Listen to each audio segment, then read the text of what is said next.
So, ito na naman tayo. Once in 2 weeks, kami ni Aliana, nag-iisip talaga kami ng hair para naman for protection at hindi masyadong mangilagas-lagas yung buhok namin. At, syempre, pampakapal at pampaganda rin.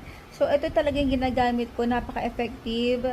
Hindi ko alam. Yeah, anyway, kung saan ako ito nabili online, kung gusto nyo nito, ilalagay ko na lang sa comment section or sa ating yellow basket.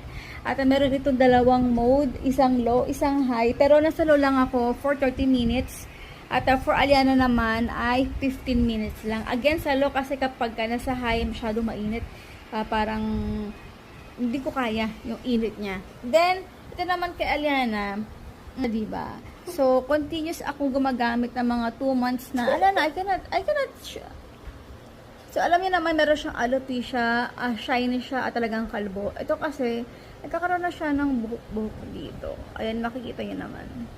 Pati dito sa kanyang batok. O, diba? Ito yung nasa yellow basket. At kung gusto niyo malaman kung ano yung mga nilagay ko dito, i-comment niyo na.